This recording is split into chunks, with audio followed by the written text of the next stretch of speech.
విష్ణుతేజ, ఇప్పుడు ఉన్నటువంటి భారతీయ న్యాయ చట్టాలు, సరికొత్తగా వచ్చినటువంటి చట్టాల్లో లైంగిక దాడి, అత్యాచారం వీటికి సంబంధించి సరైనటువంటి ప్రస్తావన లేదు అనేది మీకు ఎందుకు అనిపిస్తోంది? గతంలో ఉందా? గతంలో ఇండియన్ పీనల్ కోడ్ యాక్ట్స్ అవన్నీ ఉన్నప్పుడు ఆ భరోసా కనిపించిందా మీకు? గతంలో ఏంటంటే ఎప్పుడైతే ఐపీసీ సెక్షన్ 377 ఏదైతే గతంలో ఉందో అది 2018 ఇందాక రచన గారు చెప్పినట్టుగా నవతేజ్ సింగ్ జోహర్ వర్సెస్ యూనియన్ ఆఫ్ ఇండియా కింద దాంట్లో హోమోసెక్షువాలిటీ అనేది క్రిమినల్గా ఉండబడింది గత 150 సంవత్సరాల క్రితంగా. అదొక బ్రిటిష్ కొలోనియల్లో. అక్కడ వేరే చాలా మంది వ్యక్తులు పిటిషన్ వేయగా ఆ పిటిషన్ నుంచి కూడా మనకు 2018 ఒక సుప్రీంకోర్టు ధర్మాసనం ఒక తీర్పు ఇచ్చింది. కన్సల్టింగ్ అడల్ట్స్ ఎవరైతే ఉంటారో, ఇద్దరు మగవారు కానీ ఇద్దరు ఆడవారు కానీ, ఎల్జిబిటీకి ముఖ్యంగా హోమోసెక్షువాలిటీకి సంబంధించినటువంటి వ్యక్తులు కన్సల్టింగ్ అడల్ట్స్గా గుర్తించి వాళ్ళ మధ్యలో ఎటువంటి లైంగిక సంబంధాలు ఉన్నాయి అవి నేరం కాదు, అది అన్యాచురల్ కూడా కాదు అనేది ఒక హిస్టారిక్ జడ్జిమెంట్ ఇవ్వడం జరిగింది. కానీ ఐపీసీ 377 కేవలం స్వలింగ సంపర్కుల మీద మాత్రమే ఆ చట్టం కూడా లేదు. దాంతో పాటు ఎవరైతే మహిళలతోటి యానల్ గా ఇంటర్ కోర్స్ చేయడానికి ఉంటారో అది కూడా క్రిమినల్ చేయడం అనేది దాంట్లో ఒక క్లాస్ ఉంది. At the same time animals తో సెక్షువల్ యాక్టివిటీస్ చేసే దానికి ఒక క్లాస్ ఉంది. So at the same time non consensual గా ఏదైనా విత్ ఇన్ ద హోమోసెక్షువల్స్ లో కూడా నాన్ కన్సెన్షువల్ సెక్షువల్ యాక్టివిటీస్ జరిగినప్పుడు కూడా సేమ్ ఐపీసీ 377 మళ్ళీ వాళ్ళ మీద పెట్టేందుకు ఆస్కారం ఉంది. అయితే ఐపీసీ 377 ఉన్నప్పుడు ఏంటంటే అది సగం ఒక ఊరట కలిగించింది ఎల్జిబిటిక్యూ వ్యక్తులకి, మీరు అన్యాచురల్ వ్యక్తులు కాదు, కన్సెన్షువల్ సెక్షువల్ యాక్టివిటీస్ అనేది కూడా లీగల్ అనేది. కానీ ఎప్పుడైతే కన్సెన్షువల్ కాదో అక్కడ మళ్ళీ 377 ఉపయోగించాల్సింది. కానీ ఇప్పుడు కేవలం ఐపీసీ 377 మాత్రమే ఉపయోగపడేది. ఉదాహరణకు గే అయినా, బైసెక్షువల్ అయినా, మగవారి ఎవరైనా సెక్షువల్ వైలెన్స్ కానీ, రేప్ కానీ, అసాల్ట్కి కానీ గురైతే తిరిగి ఆ సెక్షన్ మీద ఫైల్ చేయడానికి ఉండేది, ఎందుకంటే అది నాన్ కన్సెన్షువల్ యాక్ట్ జరుగుతుంది కాబట్టి. ఇప్పుడు ఏదైతే జూలై 1 నుంచి భారతీయ న్యాయ సంహిత ద్వారా వచ్చినటువంటి చట్టాలు ఏవైతే ఉన్నాయో పూర్తిగా ఐపీసీ 377ని రద్దు చేయడం ద్వారా మేము ఇంకా ఆలోచిస్తున్నాం, అసలు అప్పుడు ఇచ్చినటువంటి సుప్రీంకోర్టు ఇచ్చినటువంటి ధర్మాసనం ఇచ్చినటువంటి 377 జడ్జిమెంట్కి విలువ ఉంటుందా ఇప్పటికీ? ఏ ఆధారం ప్రకారం మళ్ళీ మాకు ఎటువంటి అత్యాచారాలు జరిగినా కూడా అసలు ఏ విధంగా పరిగణలోకి తీసుకుంటారు? అసలు మొత్తం సెక్షన్నే తీసేసినప్పుడు అదొక బ్రిటిష్ కొలోనియల్ లా అనుకున్నప్పుడు కొత్తగా ఉన్నటువంటి భారతీయ న్యాయ సంహితకు సంబంధించినటువంటి ఏవి కూడా అటు ట్రాన్స్జెండర్ వ్యక్తులకు కానీ, మగవారికి కానీ, అలాగే జంతువులకు కానీ పాపం. సో ఎందుకు అంత హీనంగా కనిపించాము భారతదేశంలో ఉన్నటువంటి పరిపాలించేటువంటి వ్యక్తులకు కానీ, అక్కడ ఉన్నటువంటి రాజ్యాన్ని పరిరక్షించి ప్రజల్ని అందరినీ కూడా సమానంగా, ప్రజల్నే కాదు, ఈరోజు కనీసము చాలా బాధాకరమైన విషయం ఏంటంటే ఇక్కడ ట్రాన్స్జెండర్ వ్యక్తులు కానీ, మగవారు కానీ మాకు లేదు అని మాట్లాడుకోవడానికి, పోరాడడానికి మనకు ఒక నోరు ఉంది. మన వెనక కొంత అంతో ఇంతో బాధితులు ఉంటారు, మనకు వాళ్ళకి కనిపించే ఒక ఉద్యమాన్ని నడిపించడానికి ఉంటుంది. ఏ జంతువు కూడా నన్ను లైంగిక హత్య చేశారు, లైంగికంగా అనుభవించారు, అక్కడ చేశారు అనేది ఏ జంతువు కూడా వచ్చి చెప్పుకోలేదు కదా. కనీసం ఇంత అంటే ఈ దేశంలో ఎన్నో జంతువుల్ని, కొన్ని అంటే ఇక్కడ ఉన్నటువంటి కొంత ఈ చట్టాలను తీసుకొచ్చిన వాళ్ళకు కూడా కొంత జంతు ప్రేమ కూడా ఉంది కొన్ని జంతువుల మీద. అలాంటప్పుడు అక్కడ కూడా వాటి మీద కూడా లైంగిక అత్యాచారాలు జరుగుతున్నట్టు కూడా మనం చాలా చోట్ల మనం గమనించాం. కానీ ఏ రోజు వాళ్ళకి అనిపించలేదా ఈ చట్టం కనుక ఐపీసీ 377 తీసేస్తున్నాము కంప్లీట్గా, ఏదైనా ఉందా ఈ మూగజీవాలకు కానీ ఇటువైన కానీ ఏదైనా రక్షించుకోవడం అనేది కూడా లేనప్పుడు, సరే ఎలాగో ఈ దేశంలో మగవారికి అత్యాచారం జరగదు అన్న ఒక ఆలోచనతోటి అక్కడ ఉన్నటువంటి వాళ్ళు ఉన్నారేమో, లేదా ట్రాన్స్జెండర్ వ్యక్తులకు పర్లేదులే అయినా పర్లేదు ఇటువంటి వ్యక్తులు అని సమాజంలో ఒక చిన్న చూపు ఏదైతే సమాజంలో ఉందో అది కూడా అక్కడ ఉన్నటువంటి ప్రభుత్వ ఉన్నతాధికారులకు కానీ, ప్రభుత్వం తరపున ప్రజల్ని పాలించే వాళ్ళకు ఉందేమో. కానీ చాలా చాలా అయోమయ పరిస్థితిలో ఉన్నటువంటి పరిస్థితి. సో పట్టింపు లేకపోవడమా, లేకుంటే ఆలోచన అనేది లేదా? శ్రీకాంత్ గారు, మీరు దీన్ని ఎలా చూస్తున్నారు? కొత్త న్యాయ చట్టాలు వచ్చాయి, ఆ చట్టాలతో ఉన్నటువంటి ప్రభావం, దుష్ప్రభావం అనాలి. ఎందుకు ఇప్పుడు విష్ణుతేజ మాట్లాడినట్టుగా మా గురించి ఎందుకు పట్టించుకోలేదు, పర్లేదు, క్వైట్ కామన్ థింగ్ అనుకుంటున్నారా? అసలు నెగ్లిజిబుల్ పర్సన్స్ అనుకుంటున్నారా? కమ్యూనిటీని కన్సిడర్ చేయాల్సిన అవసరం లేదనుకున్నారా?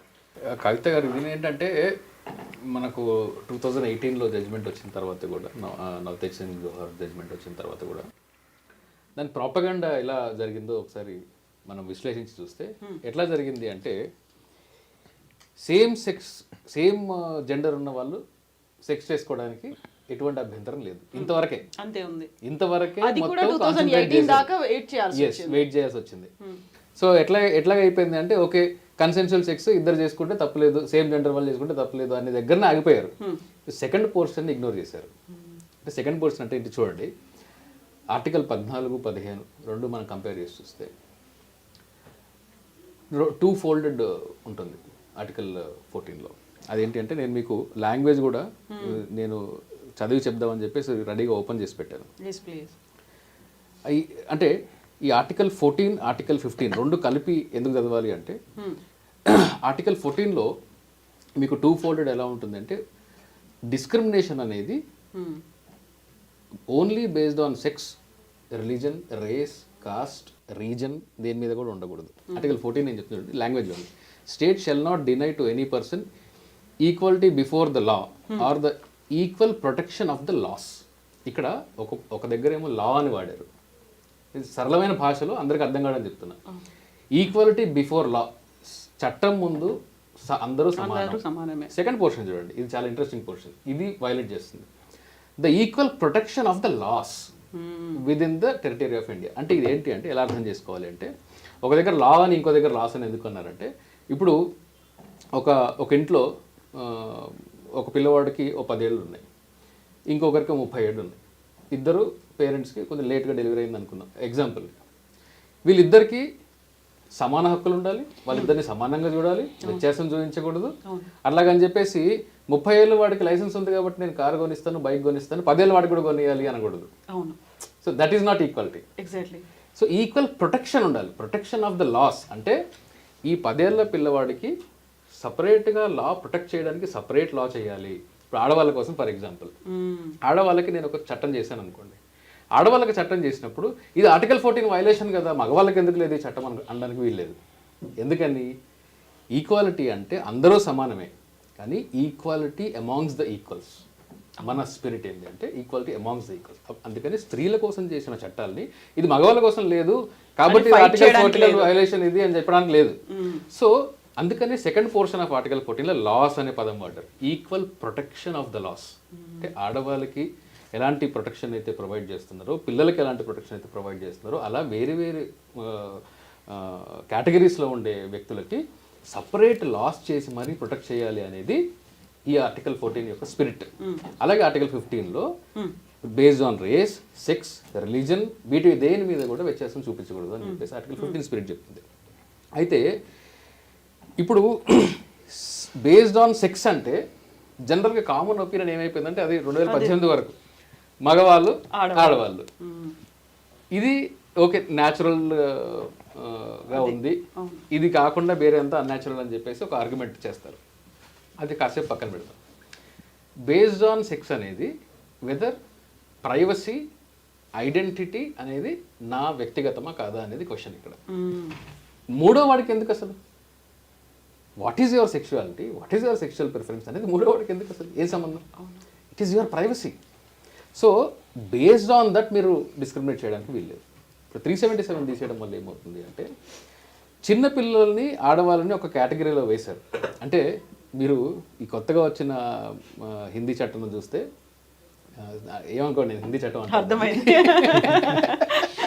కొత్తగా వచ్చిన హిందీ చట్టం చూస్తే భారతీయ న్యాయ సంహిత ఐపీసీ, పాత ఐపీసీ, దీనిలో ఏం చెప్తారంటే మీకు ఉమెన్ అండ్ చైల్డ్ వీళ్ళిద్దరిని కలిపి ఒక కేటగిరీలో పెట్టారు. కొన్ని దశాబ్దాల పాటు పోరాటం, దాదాపు దశాబ్దాలు అనలేను, అంటే పోస్ట్ ఇండిపెండెంట్ వేసుకున్న దశాబ్దాల పోరాటం తర్వాత ఉమెన్ తన ఇండిపెండెంట్ ఐడెంటిటీని సాధించుకున్న తర్వాత ఉమెన్ని కేవలం తన గర్భసంచితో ముడిపెట్టి ఉమెన్ అండ్ చైల్డ్ని కలిపి ఒక కేటగిరీలో వేశారు. అంటే గర్భం లేకుంటే ఉమెన్ కాదా? ఏ కాలంలో బతుకుతున్నాం మనం? సో ఈ ఉమెన్ అండ్ చైల్డ్ అనే కేటగిరీని ఒక కేటగిరీలో వేసేసి వాళ్ళు ఎలాగైతే డిస్క్రిమినేట్ చేస్తున్నారో అదే డిస్క్రిమినేషన్ చైల్డ్ అండ్ అడల్ట్లో ఉంది. ఆర్టికల్ 14 వైలేషన్ ఎలా చెప్తాను చూడండి. పోక్సో యాక్ట్ ప్రకారం 18 ఏళ్ళ కన్నా తక్కువ ఉండే ఏ వ్యక్తి అయినా, మగవాడు ఆడపిల్ల అనలేదు, ఏ వ్యక్తి, ఏ పర్సన్ అయినా, ఎనీ చైల్డ్ అన్నారు అక్కడ. అంటే మగపిల్లడు కావచ్చు, ఆడపిల్ల కావచ్చు, ఎనీ జెండర్ కావచ్చు, ఎనీ చైల్డ్ 18 సంవత్సరాల కన్నా తక్కువ ఉన్న ఏ చైల్డ్ మీద కానీ సెక్షువల్గా మీరు అసాల్ట్ చేస్తే that is a punishable offence. ఇక్కడ 2 ఆస్పెక్ట్స్ ఉన్నాయి. అంటే మీరు చట్టం ఏం చెప్తుంది, ఒక పక్కన ఎస్ మగపిల్లల మీద కూడా అబ్యూస్ జరగవచ్చు అని చట్టం అంగీకరిస్తుంది, ఐడెంటిఫై చేస్తుంది. It is not the case that లేదు మగపిల్లల మీద అసలు జరగవని చెప్పట్లేదు చట్టం. మగపిల్లల మీద కూడా జరుగుతాయని పోక్సో చట్టంలో చెప్తుంది, ఉమెన్ అండ్ చైల్డ్ అని చెప్పేసి హిందీ చట్టంలో కూడా చెప్తుంది. కానీ 18 ఏళ్ళు దాటిన తర్వాత మీరు రేప్ చేసుకోవచ్చు, సెక్షువల్ అసాల్ట్ చేసుకోవచ్చు.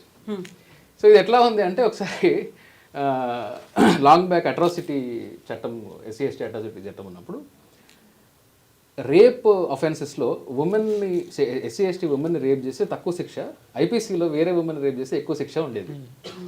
అప్పుడు లెజెండరీ లాయర్ బొజ్జా తారకం గారు రండి మా ఆడవాళ్ళని రేప్ చేయండి అని చెప్పి ఒక కరపత్రం రాశారు. అంటే ఇప్పుడు రండి 18 ఏళ్ళు దాటిన మగవాళ్ళని రేప్ చేయండి అని చెప్పి ఎవరో ఒకరు రాయాలి. అంత హాస్యాస్పదం ఇది. 18 ఇయర్స్ దాటిన తర్వాత మీరు సెక్షువల్ అసాల్ట్ చేసుకుంటే 377 ఇంతకుముందు ఉండేది, 10 years up to 10 years punishable. ఇప్పుడు పనిష్మెంట్ లేదు, దెర్ ఇస్ నో పనిష్మెంట్. అంటే మీరు క్రైమ్ని ఇగ్నోర్ చేస్తున్నారా? That is serious violation of article 14 and 15 and రాజ్యాంగ విలువల్ని, రాజ్యాంగంలో ఉండే ఈక్వాలిటీ అనే ఒక దీన్ని ఇగ్నోర్ చేయడం.